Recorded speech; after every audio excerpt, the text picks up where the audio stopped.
Hi friends, welcome to my style cooking channel. dosa அப்படினா சின்ன குழந்தைங்கல இருந்து பெரியவங்க வரைக்குமே எல்லாரும் லைக் பண்ணி சாப்பிடுவாங்கல. அப்படி எல்லாரும் லைக் பண்ணி சாப்பிடக்கூடிய தோசையை ரொம்ப ஹெல்த்தியா செஞ்சு கொடுத்தா எப்படி இருக்கும்? இந்த மில்லட்ஸ் தோசை செய்யிறதுக்கு அரிசி மாவு, கோதுமை மாவு, ரவை இதெல்லாம் எதுவுமே யூஸ் பண்ண போறது கிடையாது. தோசையை நான் பிச்சி காமிக்கிறேன் பாருங்க. எவ்வளவு கிறிஸ்பியா இருக்கு அப்படினு சவுண்ட் கேட்கும்போதே தெரியுதுல்ல. டேஸ்டும் பக்காவா இருக்கும். இந்த தோசைக்கு ஏத்த ஒரு கார சட்னியுமே இன்னைக்கு செஞ்சு காமிச்சிருக்கேன்.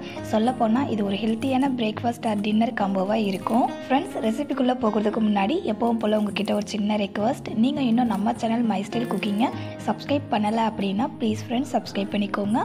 ரெசிபியையும் லாஸ்ட் வரைக்கும் ஸ்கிப் பண்ணாம பாருங்க. வீடியோவை பார்த்துட்டு இந்த தோசை ரெசிபி உங்களுக்கு பிடிச்சிருந்து அப்படின்னா அந்த வீடியோக்கு மறக்காம ஒரு லைக் கொடுத்துருங்க. இப்போ வாங்க ரெசிபிக்குள்ள போகலாம். மில்லட் தோசை செய்யறதுக்காக இன்னைக்கு நான் எடுத்துக்கிட்ட மில்லட் பார்த்தீங்கன்னா வெள்ளை சோளம் தான் எடுத்திருக்கேன். ஒரு பவுலில் 2 கப் அளவுக்கு வெள்ளை சோளம் சேர்த்துக்கோங்க. வெள்ளை சோளம் பார்க்கறதுக்கு மொட்டை கம்பு எப்படி இருக்கும் அதே போலவே இருக்கும். வெள்ளை சோளத்தை கழுவுறதுக்காக அது கூட தண்ணி சேர்த்துட்டு ஒரு 2லேருந்து 3 டைம் வாஷ் பண்ணிக்கோங்க. இதில் அழுக்கெல்லாம் எதுவும் இருக்காது, இருந்தாலும் நம்ம தண்ணி ஊற்றி கழுவிக்கிறது நல்லது.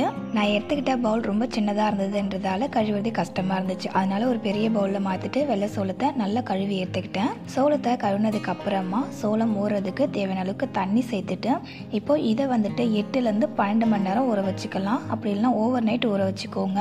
எந்த அளவுக்கு வெள்ளை சோளத்தை நம்ம ஊற வைக்கிறோமோ அந்த அளவுக்கு அரைக்கும் போது நல்லா ஃபைனாக அரைக்க முடியும். இப்போ இது அப்படி இருக்கட்டும். அடுத்தது இன்னொரு பவுல் எடுத்துக்கோங்க. அதில் எந்த கப்பில் நம்ம வெள்ளை சோளத்தை மெஷர் பண்ணமோ அதே கப்பால் 1 கப் அளவுக்கு உளுந்து சேர்த்துக்கோங்க. உளுந்து முழு வெள்ளை உளுந்து இருக்குல்ல, அதை எடுத்துக்கோங்க. அடுத்து இந்த உளுந்து கூட 1 டேபிள் ஸ்பூன் வெந்தயம் சேர்த்துக்கோங்க. வெந்தயம் சேர்க்கறதால தோசை நல்லா கலராக இருக்கும். இப்போ இந்த உளுந்தையும் தண்ணி ஊற்றி நல்லா வாஷ் பண்ணிக்கலாம். உளுந்தை நல்லா க்ளீனாக வாஷ் பண்ணதுக்கு அப்புறமா இந்த உளுந்து கூட தண்ணி சேர்த்துட்டு உளுந்தையும் 8லேருந்து 12 மணி நேரத்துக்கு ஊற வச்சுக்கோங்க. நான் வெள்ளை சோளத்தையும் உளுந்தையும் ஓவர் நைட் அப்படியே ஊற வச்சுட்டேங்க. இப்போ இது அப்படியே ஓவர் நைட் ஊறட்டும். அதுக்கப்புறமா நான் காமிக்கிறேன். வெள்ளை சோளத்தையும் உளுந்தையும் 8 மணி நேரத்துக்கு அப்படின்னா ஓவர் நைட் ஊற வச்சதுக்கு அப்புறம் ஒரு பவுல் எடுத்துட்டு அதில் 1/2 கப் அளவுக்கு வெள்ளை அவல் சேர்த்துக்கோங்க. அவலில் தண்ணி சேர்த்துட்டு ஒரு 2லேருந்து 3 டைம் வாஷ் பண்ணி எடுத்துட்டு இப்போ இந்த அவலில் தண்ணி சேர்த்துட்டு ஒரு 15 நிமிஷத்துக்கு ஊற வச்சுக்கோங்க. அவல் நீங்கள் வெள்ளை அவல், சிகப்பு அவல் எது வேணாலும் எடுத்துக்கலாம். அதே போல் கெட்டியான அவல், கொஞ்சம் தின்னாக இருக்கும்ல அந்த அவல் எது வேணாலும் எடுத்துக்கலாம். வெள்ளை சோளத்தை ஊற வச்சோம்ல, வெள்ளை சோளத்தை பாருங்கள் நல்லா ஊறி வந்திருக்கு. இப்போது இந்த வெள்ளை சோளத்தில் இருக்கிற அந்த தண்ணியை வடிகட்டிட்டு வெள்ளை சோளத்தை மட்டும் மிக்ஸி கப்பில் மாற்றிக்கலாம்.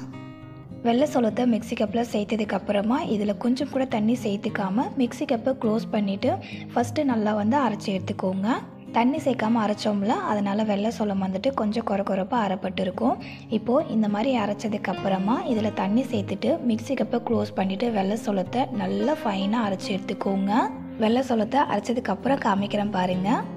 நல்லா சூப்பராக அரைப்பட்டு இருக்குது. நீங்கள் நல்லா ஊற வச்சுருந்தீங்க அப்படின்னா வெள்ளை சோளம் அரைக்கிறதுக்கு ரொம்ப நல்லாயிருக்கும்.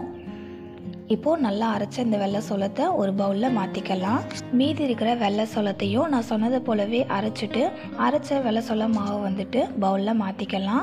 ஊற வச்ச எல்லா வெள்ளை சோளத்தையுமே மாவை அரைச்சதுக்கு அப்புறமா அடுத்து நம்ம உளுந்து அரைச்சிக்கலாங்க. உளுந்தை அரைக்கிறதுக்கு முன்னாடி உளுந்தை ஃப்ரீசரில் ஒரு 10 நிமிஷத்துக்கு வச்சு நல்லா சில் பண்ணி எடுத்துக்கோங்க. உளுந்தை 10 நிமிஷத்துக்கு ஃப்ரீசரில் வச்சு சில் பண்ணதுக்கு அப்புறமா உளுந்தை ஒரு மிக்ஸி கப்பில் மாற்றிக்கோங்க. அடுத்து நம்ம ஊற வச்சோம்ல அவல், அதையும் உளுந்து கூடவே சேர்த்துக்கலாம். வெள்ளை அவலுக்கு பதிலாக நீங்கள் ஒரு 1/2 கப் அளவுக்கு வடித்த வெள்ளை சாதம் கூட நீங்கள் சேர்த்துக்கலாங்க. உளுந்தையும் அவளையும் மிக்ஸி கப்பில் சேர்த்துட்டு இதை அரைக்கிறதுக்காக ஃபஸ்ட்டு இதில் தண்ணி சேர்த்துக்காமல் அரைச்சிட்டு அதுக்கப்புறமா கொஞ்சம் கொஞ்சமாக தண்ணி சேர்த்து நல்லா ஃபைனாக உளுந்தையும் அவளையும் அரைச்சி எடுத்துக்கலாம். பாருங்கள், உளுந்து நல்லா மைய அரைஞ்சி வந்திருக்கு. இப்போது உளுந்து மாவு நம்ம ஏற்கனவே வெள்ளை சோளத்தை அரைச்சி ஊற்றி வச்சுருக்கோம்ல பவுல், அதிலே இந்த உளுந்து மாவையும் சேர்த்துக்கலாம். உளுந்தை அரைக்கிறதுக்கு முன்னாடி எதுக்கு ஃப்ரீசரில் 10 நிமிஷத்துக்கு வச்சு சில் பண்ண சொன்னேன் அப்படின்னா, நம்ம மிக்சியில் உளுந்து அரைக்க போகிறோம் இல்லையா, அப்போ உளுந்து அரைக்கும் போது மிக்ஸி கப் சூடாகும். இந்த மாதிரி மிக்ஸி கப்பு சூடாச்சு அப்படின்னா உளுந்து மாவு அதிகமாக கிடைக்காது. இதுவே நம்ம உளுந்தை ஃப்ரீசரில் வச்சு சில் பண்ணிவிட்டு அரைச்சோம் அப்படின்னா உளுந்து அரைக்கும் போது மிக்ஸி கப்பு சூடாகாது, நமக்கு உளுந்து மாவும் நிறையா வரும். நம்ம ஊற வச்ச வெள்ளை சோளம், உளுந்து, அதுக்கப்புறம் அவல் இது எல்லாத்தையுமே அரைச்சி ஒரு பவுலில் சேர்த்ததுக்கு அப்புறமா இப்போ இந்த மாவில் நம்ம உப்பு சேர்த்து மாவை கரைச்சிக்கலாம். நான் வந்துட்டு கல்லுப்பு தான் எடுத்திருக்கேன். கல்லுப்பொடிய அளவு பார்த்திங்கன்னா 2 டேபிள் ஸ்பூன் அளவுக்கு எடுத்திருக்கேன். இப்போ இந்த உப்பை மாவில் சேர்த்துட்டு உப்பு மாவில் நல்லா கரையிற அளவுக்கு கரைச்சி விட்டுக்கலாம். மாவை கையாலே இந்த மாதிரி கரைச்சி விடுங்க. அப்போ தான் வந்துட்டு நம்ம கை சூட்டுக்கு மாவு வந்து நல்லா புளிச்சு பொங்கி வரும். மாவை கரைச்சதுக்கு அப்புறம் பாருங்கள், மாவு வந்து பவுல் ஃபுல்லாக இருக்குது. இந்த மாதிரி இருக்கும்போது நம்ம அப்படியே மூடி போட்டு வச்சிட்டோம் அப்படின்னா மாவு புளிச்சு வரும்போது மாவு பொங்கி கீழே விழுந்துடும். அதனால் இப்போ இதுலேருந்து பாதி மாவை நான் வேறொரு பவுலில் வந்து மாற்றிக்கிறேங்க.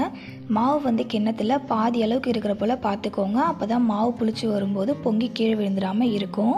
இப்போது 2 பவுலில் நான் மாவு வந்து பிரித்து எடுத்துக்கிட்டேன். இப்போ இந்த 2 மாவுமே வந்துட்டு மூடி போட்டு 8 மணி நேரம் நம்ம வந்து அப்படியே புளிக்க வச்சிடலாம். அப்படின்னா வந்துட்டு ஓவர் நைட் புளிக்க வச்சுடுங்க.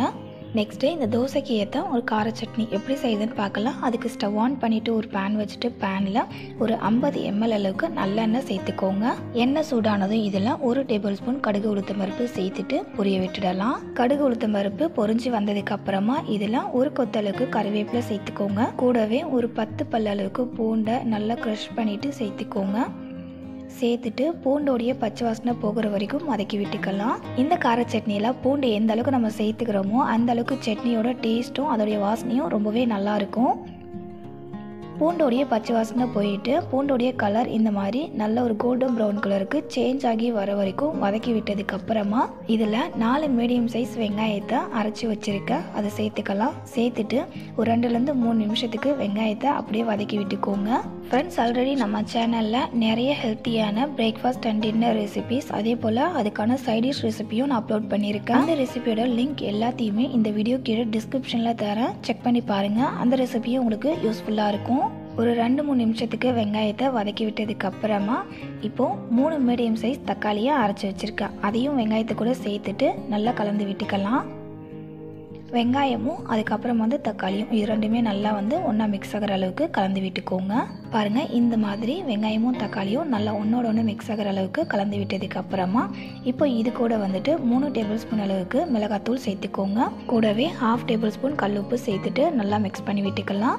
நான் வந்துட்டு காஷ்மீரி மிளகாத்தூள் சேர்த்துருக்கேன். அதில் அந்தளவுக்கு காரம் இருக்காது, ஆனால் சட்னி நல்ல ஒரு கலரில் இருக்கும். நீங்கள் வந்து நார்மல் மிளகாத்தூள் சேர்க்குறீங்க அப்படின்னா ஒரு 1/2 டேபிள் ஸ்பூன் அளவுக்கு மட்டும் சேர்த்துக்கோங்க. காரம் கரெக்டாக இருக்கும். இது கூட ஒரு 1/2 கப் அளவுக்கு தண்ணி சேர்த்து நல்லா கலந்து விட்டுக்கோங்க.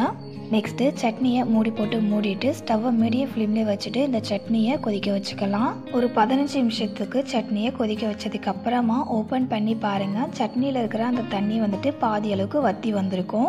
அதே போல் வெங்காயம் தக்காளியோட அந்த பச்சை வாசனை வந்துட்டு பாதி அளவுக்கு போயிருக்கும்.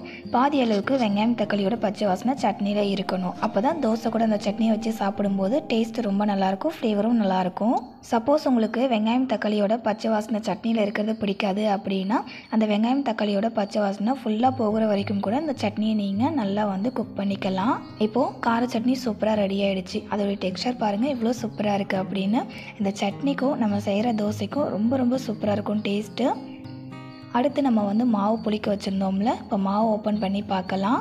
மாவு பாதி அளவுக்கு தான் நம்ம பவுலில் வச்சுருந்தோம். ஆனால் இப்போ பாருங்கள் பொங்கி வந்து எந்த அளவுக்கு மேலே எழும்பி வந்திருக்கு அப்படின்னு. மாவு நல்லா புளிச்சு வந்திருக்கு.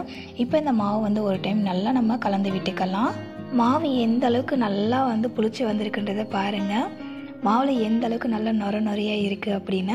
மாவு நமக்கு சூப்பராக புளிச்சு வந்துடுச்சு. தோசை செய்யறதுக்கு மாவு ரெடி ஆகிடுச்சு. இப்போ இந்த மாவில் நம்ம தோசை செஞ்சுக்கலாம். தோசை சுடுறதுக்காக ஸ்டவ் ஆன் பண்ணிவிட்டு தோசைக்கல்லை ஸ்டவ் மேலே வச்சுட்டு தோசைக்கல்லை சூடு பண்ணிக்கோங்க. தோசைக்கல்லை சூடானதுக்கு அப்புறமா நம்ம ரெடி பண்ணி வச்சுருக்க தோசை மாவை ஒரு கரண்டி அளவுக்கு எடுத்துட்டு தோசைக்கல் மேலே ஊற்றிட்டு இந்த மாதிரி தோசை போல் மாவை ஸ்ப்ரெட் பண்ணி விட்டுக்கோங்க. நெக்ஸ்ட்டு தோசையை சுற்றி நெய் அப்படின்னா எண்ணெய் வந்து சேர்த்துக்கலாம். நான் வந்துட்டு நெய் வந்து சேர்த்துருக்கேங்க. தோசையை வேக வைக்கும்போது ஸ்டவ்வை லோ ஃப்ளேமில் வச்சுட்டு தோசையை வேக வைங்க. தோசை வந்து நல்லா கிறிஸ்பியாக வரும். இப்போது தோசை வெந்து லைட்டாக அந்த மாதிரி நடுவில் கலர் சேஞ்ச் ஆனதுக்கு அப்புறமா தோசையை தோசைக்கல்லேருந்து எடுத்துடலாம். இந்த தோசையை திருப்பி போட்டு வேக வைக்கணும் அப்படின்ற அவசியம் இல்லை. நம்ம ஒரு சைடு வேக வைக்கும் போதே 2 சைடுமே தோசை நல்லா வெந்து வந்துடும். இப்போ பாருங்கள், தோசையை பார்க்கும்போதே உங்களுக்கு தெரியும் எந்த அளவுக்கு நல்ல கிறிஸ்பியாக வந்திருக்கு அப்படின்றது. இதே போல் மீதி இருக்கிற மாவில் தோசை வந்து செஞ்சு எடுத்துக்கலாங்க. அவ்வளோதான், ஒரு ஹெல்த்தியான மில்லட் தோசையும் அதுக்கு சைடிஷாக ஒரு கார சட்னியும் இன்றைக்கி உங்க கூட ஷேர் பண்ணியிருக்கேன். இந்த ரெசிபி உங்களுக்கு பிடிச்சிருந்து அப்படின்னா அந்த வீடியோக்கு மறக்காமல் ஒரு லைக் பண்ணிக்கோங்க. இந்த மில்லட் தோசையை உங்களுடைய ரிலேட்டிவ்ஸ் அண்ட் ஃப்ரெண்ட்ஸுக்கும் ஷேர் பண்ணிக்கோங்க. அவங்களுக்கும் இந்த தோசை ரெசிபி ரொம்ப யூஸ்ஃபுல்லாக இருக்கும். இதே போல் நம்ம சேனலில் வரக்கூடிய ஹெல்த்தியான அண்ட் டேஸ்டியான டிஃப்ரெண்ட்டான ரெசிபிஸ் பார்க்குறதுக்கு மை ஸ்டைல் குக்கிங் சேனலை மறக்காமல் சப்ஸ்கிரைப் பண்ணி வச்சுக்கோங்க. இதே போல் ஒரு இன்ட்ரெஸ்டிங்கான அண்ட் டேஸ்டியான ரெசிபியோட நெக்ஸ்ட் ஒரு வீடியோவில் மீட் பண்ணலாம் ஃப்ரெண்ட்ஸ். தேங்க்ஸ் ஃபார் வாட்சிங்.